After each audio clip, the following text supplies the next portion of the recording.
हुँ। तो मुज़फ़्फ़रपुर ज़िले में हम लोग के द्वारा लगातार ऑपरेशन मुस्कान के तहत जो भी लोगों के फ़ोन चोरी होते हैं या फिर खो जाते हैं आमजन के, उनको सना करते हुए या फिर एफआईआर दर्ज कर एक स्पेशल टीम के द्वारा सारे फ़ोन्स को रिकवर करके और जो आवेदक हैं या फिर जो वादी हैं उनको दिया जा रहा है। उसी क्रम में हम लोग के द्वारा एक पैटर्न एनालिसिस किया गया जिसमें ये चीज़ स्पष्ट हुई कि कुछ मोबाइल ऐसे हैं जो जिनका मॉडल अलग-अलग है लेकिन सेम ही आईएमईआई उन पे काम कर रहा है। तो इस चीज़ को लेके जब डाउट हुआ तो हम लोग के द्वारा टीम का गठन किया गया और इसमें जब आगे कार्रवाई हुई तो इसमें पता लगा कि एक द मोबाइल क्लिनिक दुकान है सरैयागंज टावर पे, उनके द्वारा एक सॉफ्टवेयर जो यूक्रेन वाला एक सॉफ्टवेयर है, सॉफ्टवेयर का नाम पेंडोरा सॉफ्टवेयर है, उसका यूज़ करके वो जितने भी मोबाइल उनके पास आते हैं उन मोबाइल में वो आईएमईआई को टेम्पर कर देते हैं, आईएमईआई के साथ में छेड़खानी कर देते हैं, तो परमानेंटली उस फ़ोन का आईएमईआई बदल दिया जाता है।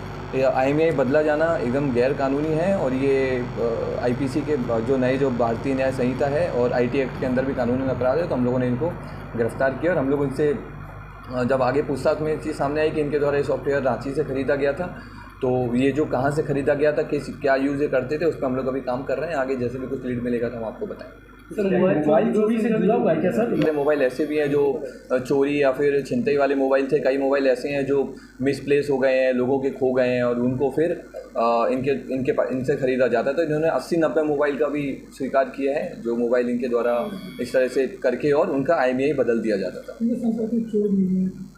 तो वो सारी गैंग पे वो सारी नेटवर्क में हम लोग अभी काम कर रहे हैं। रिकवर क्या रिकवर किया गया? हम लोगों को इनके पास से 6 मोबाइल रिकवर हुए हैं जो मोबाइल आईएमईआई बदल दिया जाता था जिनका।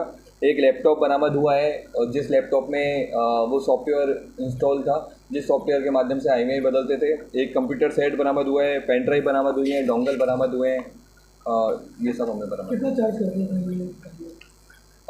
अलग अलग था, मॉडल के ऊपर डिपेंड करता था, 2000 से लेके 3000, 4000, 500, अलग अलग मॉडल के ऊपर डिपेंड करता था किस तरह का है। बट ये पैटर्न क्लियर था कि आईएमईआई ये चेंज कर देते थे। मोबाइल कितने में बेचते थे? वो मोबाइल का क्वालिटी के देख करके बेचते थे? हाँ, मोबाइल की जो ब्रांड था या फिर मोबाइल की जो कैसी हालत है उसको देख करके मोबाइल बेचते थे। तो अलग अलग चोरी का मोबाइल खरीदा भी करते थे। हाँ, तो मोबाइल ये खरीदते भी थे या फिर कई लोग जो चोरी के मोबाइल रखते हैं अभी जो चोरी करते हैं वो इनके पास आते थे लॉक तोड़वाने के लिए, मेनली ये आते थे लॉक तोड़वाने के लिए। और उसका अगर एक बार आईएमईआई चेंज हो जाएगा तो उसका एक फ़ायदा ये होगा कि पुलिस उसको ट्रेस नहीं कर पाएगी। तो जैसे अगर हम लोग के पास में कोई एक आईएमईआई अगर हम ट्रेस करना चाहते हैं और अगर आईएमईआई चेंज हो गया तो हम लोग के लिए भी ट्रेस करना मुश्किल है। तो ये काम करते थे कि आईएमईआई चेंज करके और तोड़ने के लिए क्या सॉफ्टवेयर का इस्तेमाल होता है? हाँ, ये एक पेंडोरा एक सॉफ्टवेयर है और ये सॉफ्टवेयर ये 7000 रुपये इन्होंने बताया कि सब्सक्रिप्शन उसका 7000 का चार्ज करके और सॉफ्टवेयर से उसमें आईएमईआई चेंज करके। कितने सालों से कर रहे थे? अभी तक हमें जहाँ 6-7 महीने का हमको एक आइडिया लगा है। जो हमारा जो काम हुआ है उसमें 6-7 महीने के हमने इनको फ़ोन बरामद किए हैं जो 6-7 महीने से लगातार आईएमईआई चेंज हो रहा था। बाकी हम लोग इस पर और कुछ मिलता है तो बताएंगे।